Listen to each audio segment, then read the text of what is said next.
It's not the house that's haunted. It's your son. What's your favorite scary movie? What's the boogeyman? As a matter of fact, it was.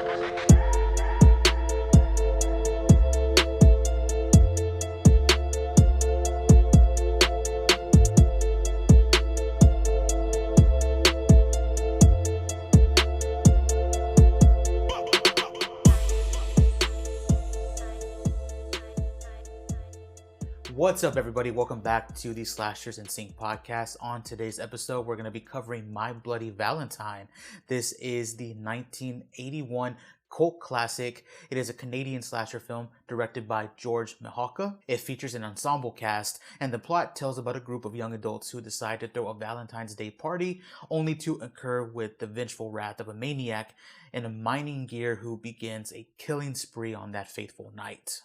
And of course, joining me as always on this special episode is the lovely, the beautiful, the wise, Marvelous. How are you? You always give me like these very extravagant intros, but in reality, I'm just a human being. You're just a human. I'm just human. I'm good. I've been under the weather. I caught a cold, got better, caught a cold, different cold this time. So if I sound a little nasally or congested, I would like to apologize in advance. We've been like passing the podcast baton back and forth. Like, you do 1 week on your own. I'm doing like 2 weeks on my own. I know, but keep in mind, during those times, neither one of us were sick. Yeah.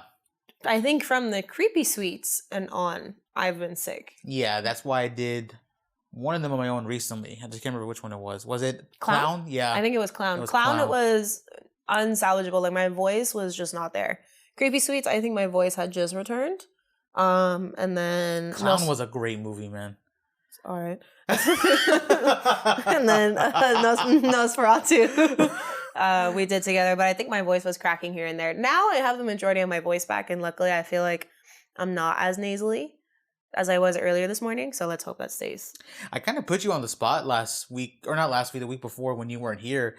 Do you have any plans to cover Clown in the future on your own, or are you just going to leave it as is? Fuck no. Fuck no. I wrote down the notes. I made sure to get everything done, and like... She's terrified of clowns, for those who don't remember. Yes, I am petrified of clowns. I'm going to definitely own up to that. I am not ashamed of that. Second of all, I do not plan on watching that movie again anytime soon.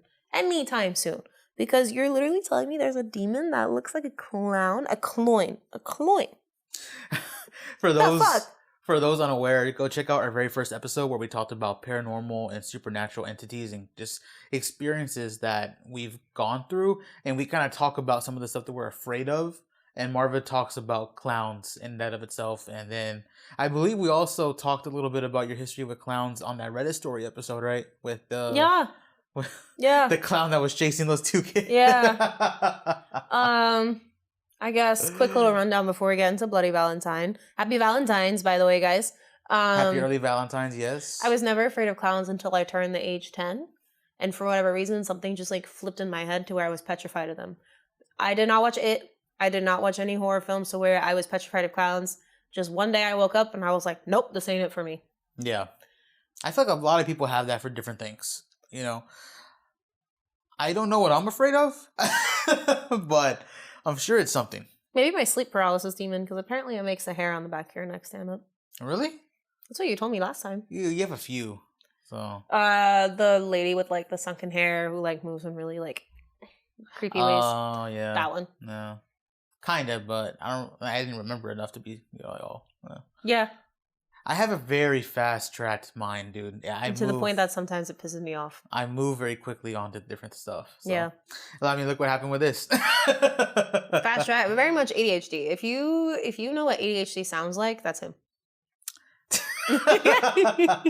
So, My Bloody Valentine. It's only right to talk about this for Valentine's Day or Valentine's Week off of this episode, since this is coming out on Tuesday instead of Friday. But it is.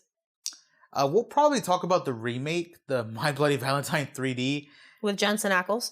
Probably next year. I mean, if we feel up to it, we'll probably talk about it later this year. But we'll most likely save it for next year because that is a very fun film. Mm-hmm.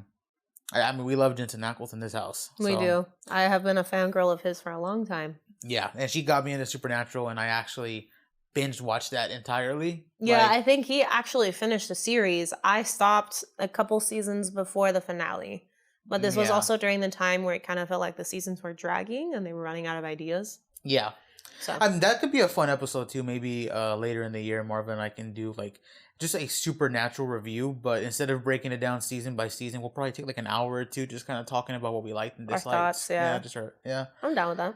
But the cult classic, My Bloody Valentine, I mentioned in the intro, it is directed by George Mihalka, and this is a Canadian slasher film. And funny enough, that's why you were mentioning all the actors seem to have an accent. And Yep. I felt it too. I just didn't know where it was from. Yeah. I almost wanted to say it was like a Scottish. No, the way accent. that they were saying sorry, I was like, I think that's Canadian, but that might be a little racist. So I'm just gonna keep quiet and wait.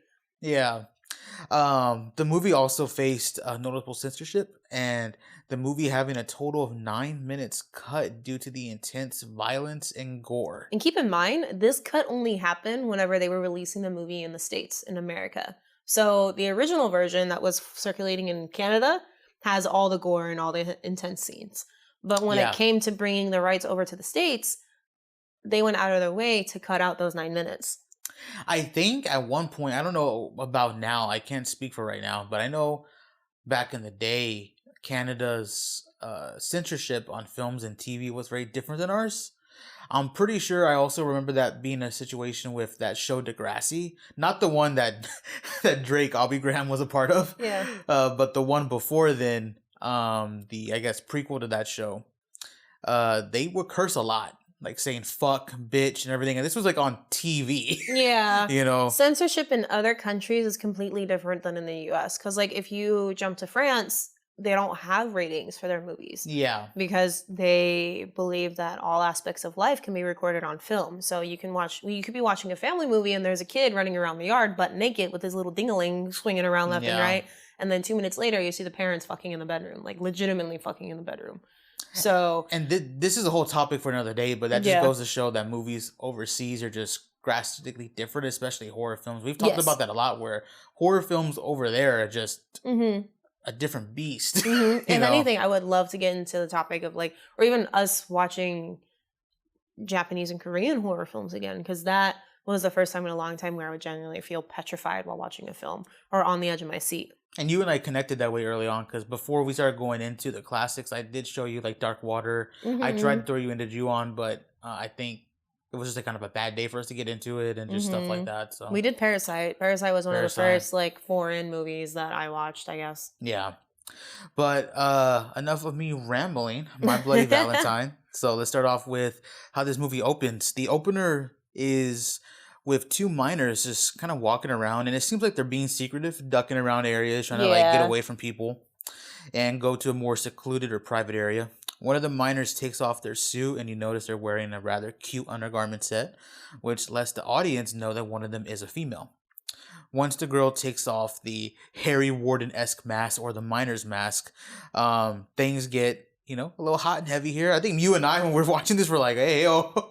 Yeah, because like she fucking strokes the pipe that connects to like the air Yes, ventilator. And I'm just thinking to myself, I remember saying this out loud, like, bro, he's not feeling that shit. What you doing over here stroking this plastic pipe? The two are being intimate, and now comes where the other miner notices a heart tattoo on the girl's upper boob area. And Boob. It was not on nipple, so it was upper boob. The male miner seems to go into like a fit, or like what seems to be a fit of rage, and ends up killing her with a mining pickaxe. Like he literally grabs her by the shoulders and just Shoves her into shoves it. her right into it, and that's our first kill. It leads into the title card, which shows the iconic hearts, and then we get thrown into a scene of a bunch of just working miners, man, just coming up to wash up and get ready for a town out on the night. Yeah. So this Or a is night out on the town. I said that backwards. That's okay. So essentially all the men are rushing to clean themselves, but they're also occupied talking about how TJ Hanniger is back in town and how he's coming to speed with all the changes during the year that passed since he left town. So I guess at this point we kind of understand that the town that My Bloody Valentine takes place, it's a rather small mining town. Yeah. Everybody knows everybody knows each other's business. So TJ quite literally threw himself out and came back into town literally a calendar year later And now he's catching up to speed with everything. This isn't a big deal, but Marva did point out how later in the movie you see how rural this town is because there's just wild animals like dogs and coyotes just walking around amongst people, like it's picking at things or in the alleyways. Yeah. Like it's a very small town that's very much connected to secluded areas of like wildlife and just deserted areas. Yeah. So if anything, like I don't want to call it a hick town because it doesn't seem like a hick town. But it's a very, like, I wouldn't be surprised if the population of the town was no more than 3,000. Yeah. And that's including like all the babies, all the kids, everything. Yeah. But one of the major changes that occurred to where like it didn't sit well with TJ was the fact that his ex-girlfriend seems to be dating a coworker and acquaintance of his, Axel. So when the guys bring it up in the shower, he gets sour for a moment and makes an announcement about how they're all going to have to race into town. Like he gets sour and kind of like brushes it off by saying like, oh, well, I guess last one to town. It's like their own version of like is a rotten egg or something like that. Yeah. And this is where TJ takes the lead and runs out of the showers. And you see like a comedic moment almost play out on scene where the guys are scrambling to get clean, get dressed. You even see like a duo scrambling where one of them is pulling up the pants of the other while the person whose pants is being pulled up is pulling down the shirt of the counterpart. I was just sitting there going like, bro, how does this make fucking sense? It's just chaos, bro. But they eventually make it to the destination that they need to be, which is back in the city where their girls, minus TJ's of course, are decorating like the area for the dance. For the Valentine's dance. While they're in the process of that, they actually get greeted by the mayor of the town, which is TJ's dad. So the mayor was actually just seen prior to this walking with another city council member, Maribel, talking about how there has not been a Valentine's Day dance in about 20 years. And she is so excited. They're going to be celebrating the holiday. She's going the extra mile. Like you can tell she and the kids and other members of this town are treating this like this is fucking Christmas or something. Essentially, like, There's like hearts everywhere. There's like banners. There's decorations on like street lights and everything. And they're just going crazy with this. And the mayor tells Maribel that she will need to tone down on the fact that this is the first one in 20 years because the kids will use that as material on them. Right on cue, there is one of the minors named Harold, who is like the jokester of the group. He bursts out through the door and the duo are walking into with red paint on his head, looking a lot like blood. Funny enough, this scene reminds me a lot of that jokester from movie 3 of Friday the 13th. Remember the curly hair? Which this guy also had curly hair too. This guy also had curly hair, kind of like a dorky looking face. Yeah, the curly hair guy who was constantly using that type of stuff to get attention to himself. But Maribel and the mayor are screaming out of fear. Then we hear bursts of laughter coming from the building where the dance is taking place. And we see that it was just Howard playing a joke on them and the other kids are having a blast.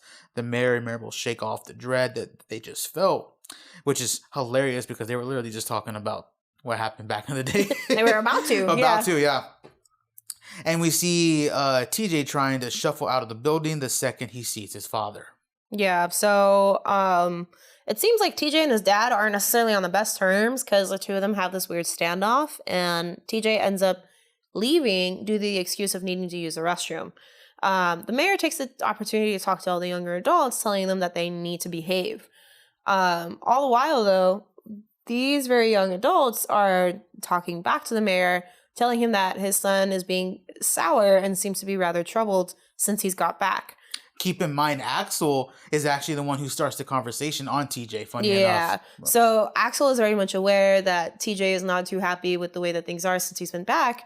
And the mayor actually ends up responding in a rather interesting way. He says, and I loosely quote, "Well, it's not like I forced him to come back here. He went to the West Coast and it didn't work out for him. It's not my fault that he couldn't make it out there."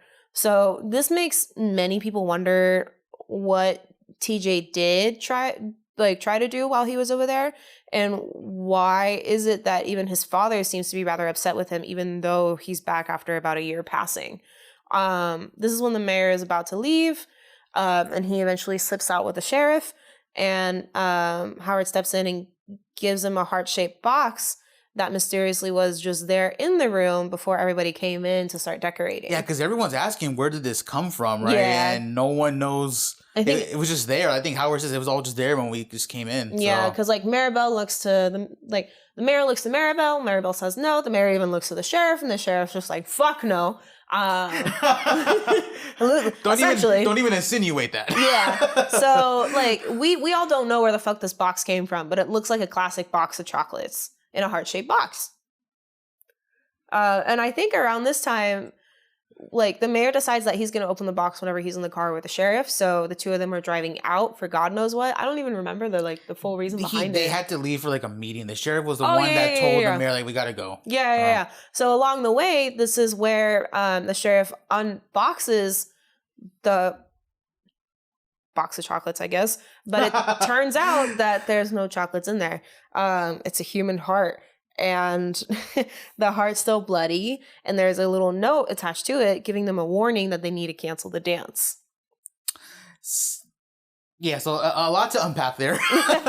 Yeah.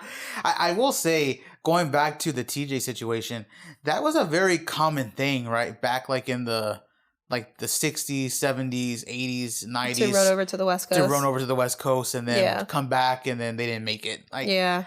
It's funny to me because you and I were like on the opposite spectrum, where nowadays we hear about a lot of our friends moving to like Texas or somewhere else because out of the West Coast. It's just too expensive now. But that's a whole other thing. I just found it funny to hear that again, like the whole go to LA dreaming. Go to California. Well, there was also like the craze over the gold, remember? Yes, that too. So there was a lot of people who were finding gold nuggets throughout California, and this is where you could make or break it.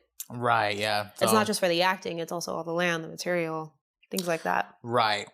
And, I mean, it makes sense when you think about it, but I thought that was just kind of interesting. It kind of goes to show the time period of the movie. Mm-hmm. And you really do feel it in this movie, and that's the one thing that I do appreciate, is that the movie's very much got that charm to it that a lot of older films do. Yeah. There's some films from the 80s that, I guess this is a sort of a different topic, but a lot of them don't carry that charm, and they try to be a little bit more futuristic in the way they handle things. Yeah. This is very much like an early 1980s film, and since it's a small town, I grew up in one, man. I know how things are.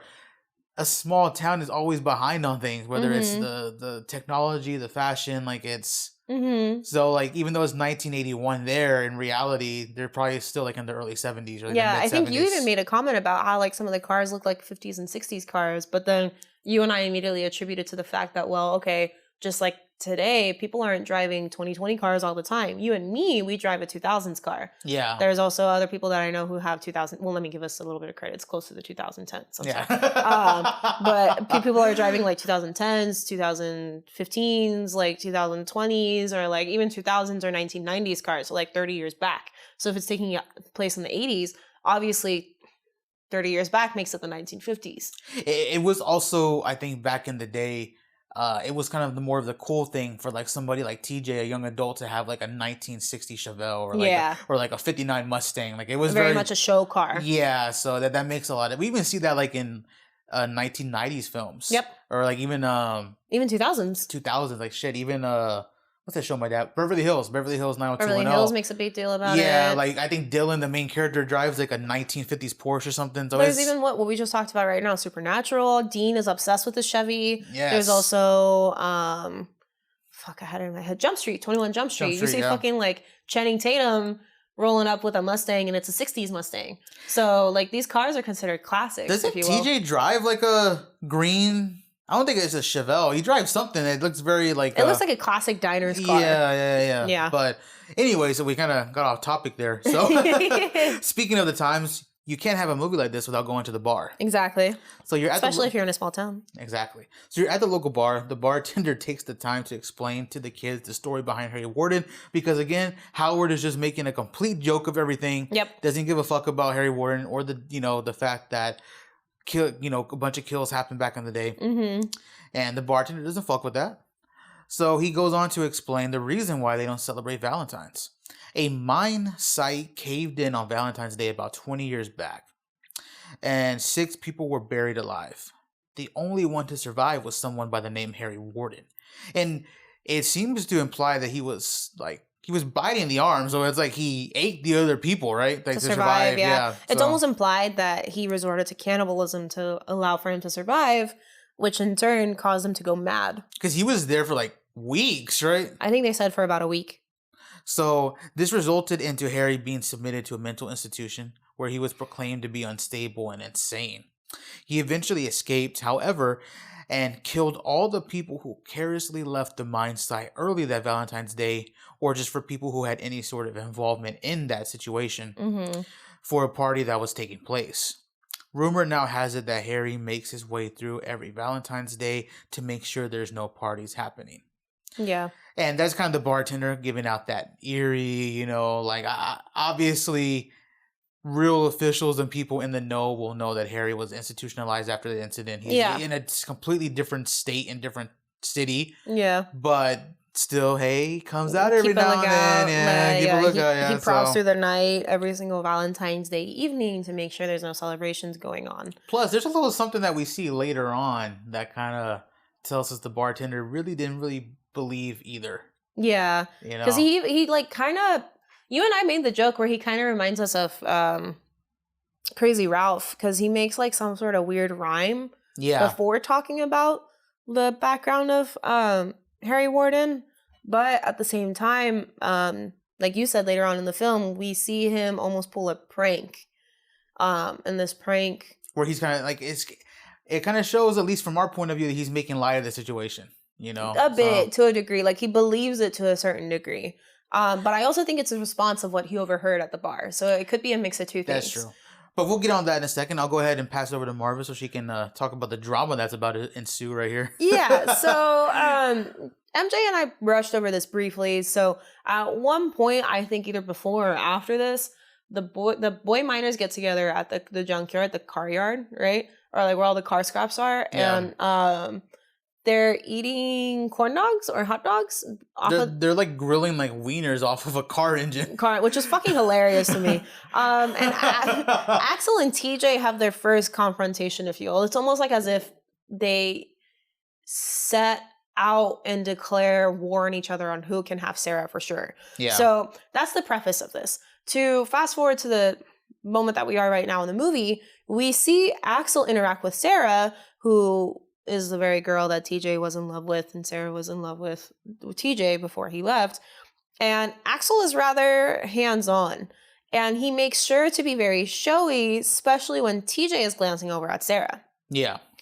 TJ, like, does this weird, like, small smile, but then walks away from his seat to get close and under Sarah's skin, because Sarah also seems to be actively, like, trying to ignore him, but can't help but glance over at TJ too. Yeah. And the two of them end up talking at some point, because I think TJ walks over for the excuse of the sound, like the juice bar. Yeah, they both or the juice box. They both ended up there. Like, and then Sarah also walks away to go to the juice box, but I think she tells Axel that she's also gonna like talk to TJ real quick, but obviously Axel protests. And the two of them talk, but Sarah essentially tells TJ that, hey, it's unfair that you're doing all these things because you just abruptly left. This is where around the time we see Maribel come back into the picture, and she's actually the next victim of the killer and has a very sad death, in my opinion, due to how sweet of a character she is. So yeah, I didn't really like it when she got killed, because it just felt like, because first of all, I think, okay, you know how people say they can't watch dogs get killed? Yeah. I have a thing about the elderly also getting killed, because it just feels very like, and I know she wasn't like that old, but just... She was older than the rest of the crowd that we were introduced to. It almost seemed like she may have been even older than the mayor too. Yeah. So it just kind of came off like a sweet grandma type character, like, and... But I will say though, that the way it's shot, there's this cool scene where when... I guess for the sake of this video, we'll just call him Warden, Harry Warden, until we get to the end. For the sake of this podcast, excuse me. I make content, so I'm constantly recording. Yeah, he's a busy man. So for the sake of this podcast, we'll just call him Harry Warden. When Harry Warden is chasing Maribel, like, they have this scene where it's like perfectly aligned right in the middle of the screen. The entrance between the washer and dryer area, like the laundry room, and the office, and she comes through the curtains, and then he pulls her back. And I feel like this may have been a scene of where I think less is more, because I feel like they could have just ended it right there, and that would have been a very cool shot. But we actually do see him straight up like impale her with the. Well, we don't see it for sure. We hear it. Oh, we hear it. Yeah. The camera pans out to the outside of the laundromat. Yeah, I have a feeling that some of these kills are where we probably would have saw more of the blood. Gore and. I think this is where all the cuts happen, because just like how you said, there's too many sound effects to where we don't get enough visuals for. Yeah. Now to kind of piggyback off of obviously the splatter of the blood that we hear, this is when the mayor and sheriff comes across Maribel's body, but mind you, she's stuffed in a fucking dryer. Yeah. And the sheriff comes in to check in on Maribel. But he only comes across the body because of a weird smell and the dryer door actually swinging open on its own, which I thought was like pretty fun. Like funny that the door opened, but seeing the corpse of Maribel was like a bit much. So mayor gets in contact, or the sheriff gets in contact with the mayor. The mayor comes and sees Maribel's body, and this is where the two of them make it known that the dance has to be canceled and that no one is allowed to throw a Valentine's Day party. They almost kind of feed into the scare and the lore of Harry Warden. Keep in mind that the mayor actually wanted him to call in like the National Guard and to call in like somebody else to come help from a different town, and the sheriff said no. Yeah. I just thought to myself like, yeah, the sheriff decided to pull a dumb move, classic horror movie move. And because the mayor and sheriff declare that the party's done for, all the younger adults who were looking forward to this, like, start protesting, and they, like, we see a scene of the girls trying to, like, pick out dresses, and they've all picked out their dress, and it seems to be, like, literally the night before Valentine's Day that this cancellation occurs. I think that's also the moment where, you made a comment about it, so I'll let you talk about it. But once you know what I'm saying to remember it, it's when Sarah and her friend, I think Harriet, are walking through the city. You made a comment about how you can tell Sarah's enjoying playing both of them or something like that. Yeah. Even Harriet mentions like you seem to like want a piece of both worlds, and usually like whenever a girl's playing both sides, it blows up in her face, and we see it later on in this movie. So after that whole scene happens, we see the sheriff and the mayor back at the police station, and they're on the phone with, I guess, the mental institution that had Harry Warden. And I guess since the mayor is so afraid to mention that there's any murders happening, he's trying to get information out of these people, and they're just not taking him seriously. No. That he was either, he either left on his own accord or he died or whatever, like take your choosing. And he's like, you guys have to tell me what happened to Harry Warden. Yeah, the thing is, too, like, they couldn't find the records of Harry Warden either. So that's why, like, the person on the other end of the phone was like, okay, well, maybe he got transferred, because we usually send all paperwork to the facility that the person who's been admitted here over, so they have records of everything. And so I think I told you, why is he being, like, just say that there's been murders, and that's when, like, he was, for some reason, trying not to let the... Yeah, he didn't want the town to get more scared than what they possibly were. Not just that, but also face the reality of the fact that there are murders happening. Or That's true, murders happening in general, and that Harry Warden could really be back. Because I feel like if he would have just said murders, that two people have been murdered in the exact same way they were back then, that chick on the other line might have taken it a bit more seriously, but he couldn't say, he didn't want to say that. I think it was the sheriff on the phone, actually. It wasn't the mayor. Yeah, excuse me, it was the sheriff. Yeah, but the mayor was on the, like, close by, just being like, okay, so we got it? I mean, he's definitely on the side of, like, we need to get all the help we can get. Yeah, no, definitely. I think it's around this time where, like, the kids get together at the bar, and they're trying to figure out what to do, because everybody was excited for the Valentine's Day dance, and then, was it TJ or Harold who came up with the idea that they're gonna throw the party in the mines? Funny enough, it was actually TJ. TJ said it, and then Harold kind of piggybacked off of it. I kind of took it as a, I think you mean Howard? Howard, yeah. I think TJ said it as like kind of as a moment of like, he wants to kind of get in the good graces of everybody. Yeah. It very much felt that way. Yeah. Like he stood up after, I forget, there was like a weird awkward situation, and then he stood up and immediately like, hey, let's have the party at the mines, you know? Like I think like the group also raises the question of whether or not they're even allowed to bring women to the mine, because there's this like weird superstition. They don't elaborate on the superstition, but there seems to be almost like a superstition that women are not allowed in the mines, period. When you look it up, it tells you that. So that there is like some sort of superstition about that, and just I guess the general idea of what women were. It sounds so horrible, but like what women were capable of doing back then. So it just, definitely didn't definitely didn't feel like it was Progressive. yeah, but I mean, hey, where we are right now. So Yeah. But I guess the first kill of the night ends up actually being the bartender that MJ and I brought up earlier. He doesn't want the kids to throw the party, so in turn he decides to set up a prank.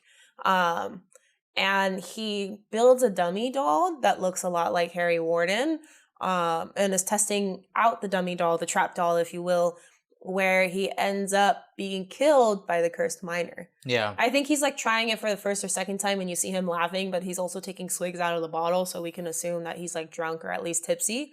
And when he gets killed, this is where the movie really starts to like pick up the pace. It was very much like that old school horror rule, like the rule of 3 or rule of 4, you know. Yeah. So, yeah. No. He tried it out a couple times, and then by the third or fourth time, that's whenever he got killed for Yeah. sure. One by one, though, the characters actually start getting killed in rather artistic ways. Dave gets killed by having his heart torn out and boiled, while Sylvia is impaled by a shower head down in like the... That's what happened to her? She rec was center. impaled by a shower head? Yeah, so the shower heads aren't classic shower heads. They're like a cut-off pipe. Okay, because that scene was a little weird to me. I didn't know how she died, but she was impaled by a shower. Got so you. the water turning red in some areas implies that she's literally being washed out. Got you. Yeah. And I think once the word spreads and like the counterparts of each person like find the heart or the head or like Sylvia's body hanging from the shower heads, that's when the group decides that they want to contact law enforcement. But then they also realize that a good portion of the party goers are in the mines exploring. So we skipped over a quick little scene here, and this is where I guess the situation with TJ and Axel boils over, because they almost threw hands over Sarah at the junkyard behind the bar. But now in this version, they actually do throw hands in the I guess the rec center, wherever on the mining area. Which, funny enough, Axel actually kind of wins that fight, but TJ really wasn't hurt from it, it seems like. So no, he seems to like he was taking the punches, but then he was ready to take the final one where Sarah came in and kind of broke up the fight. And well, actually, it was Hollis that did it. Oh, Hollis. Oops. And what's funny about Hollis doing this is because he threw Axel and TJ around, and they're both pretty big dudes. So, and Hollis is bigger. Hollis was, and we didn't really talk about him that much. He very much seems to be in any other situation. Hollis is the main guy in the group. Yeah, I feel like if this wasn't a Hollywood movie, or not Hollywood, actually, it's a Canadian film, but if this wasn't a movie, Hollis would be the main guy. He seems to be like the centerpiece of everyone. He seems to keep the peacemaker. He seems to be the peacemaker of TJ and Axel. He seems the one who can like bring down the energy of Howard. All the girls seem to gravitate towards him. He's like a jokester too, but a more serious jokester. Kind of like the father figure of the group, but like not really a full dad role. The one who assumes more responsibility. Yes, like that. Like almost like if someone didn't need to drink and be the chaperone, it would be him. Yeah. If you will. Yeah. But that whole situation played out, and that's kind of what leads to Sarah being upset and sad, and that's what leads to Harriet and Hollis coming up with the idea of taking some of them down to the mines. Yeah. So, TJ and Axel finally come across each other after that brawl, and they enter the mines looking for the missing members. While they're climbing down, some of the partygoers get killed in the mines themselves. Hollis ends up finding Harriet and Mike, who are impaled by a drill. Jesus. Very interesting. And what's interesting about this scene too is that Hollis gets killed shortly after this, and I think I looked at you and wondered, how would they kill Hollis when like this dude is like you can't. We have seen the killer pick people up and like toss them around. So I was very interesting to see him do that to Hollis, but we didn't really get that. He actually killed him in a very unique way. I think it was a nail gun, right? So they didn't he didn't get physical with him at all, which I thought makes some sense. I thought that was a pretty cool way to take down a big hulking character like Hollis. But once you kill him, that's where Harriet and everyone loses their minds. Like you said, he was the glue of the group. Yeah. So once he's gone, that's when the killer is just running around and spooking the rest of the survivors. only to be greeted by Howard's corpse falling from above, tied to a rope. Yeah, this is the survivors coming across Howard's body. Yeah, and everyone is just at this point just spooked and freaked out. TJ and Axel are back in the mix, and we just have a whole Scooby-Doo situation of where they're running back and forth, climbing up ladders, just trying to find a way to get out of the fucking mines, and they really can't do it. So this is around the time where, while they're still trying to find their way out, the other two members of the partygoers are killed. Not the main group, but like other people that are there. And shortly after, the killer starts running after TJ and Sarah. Now, mind you, when TJ and Axel split, we don't see Axel anymore. We mainly see TJ interacting with the rest of the group. Isn't it implied that Axel like fell into that little like water area, right, or something? I don't know. I don't remember that part. So I think. Oh no, yeah. I think it's like a fake out where Axel ends up getting drowned or nearly drowned by the killer.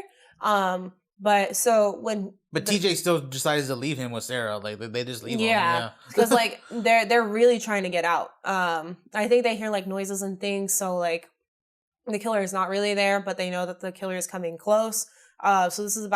So around this time where it's just mainly TJ and Sarah, and they're about to leave for sure, the big revelation is made where Axel is actually the killer all along. He's the Harry Warden impersonator. So this is where a flashback actually plays out, and it confirms that Axel's father was one of the workers who was killed by Harry Warden himself later on down the line, and Axel witnessed all this as a young boy. Harry ripped out Axel's father's heart, and the image still haunts adult Axel to this day, which is why he was impersonating Harry Warden to begin with. TJ ends up fighting back against Axel, but this causes the tunnel to kind of collapse in on itself. Sarah and Axel were in the collapse along with Sarah, Axel, and TJ were there during the collapsing of everything, and law enforcement is showing up now. And this is where they start looking for all the kids. So the sheriff reveals to TJ and Sarah that Harry actually died 5 years ago, and the duo hear a rescuer say that they found Axel. This is where TJ and Sarah run over to see for themselves whether or not Axel is really alive, but they're greeted with an image of Axel cutting off his own arm with a pickaxe to free it from the debris. He then runs down the dark tunnel, so this is within the mines, saying how Harry Warden is coming to get them, and Sarah was his Bloody Valentine, and that no one can rest easy now.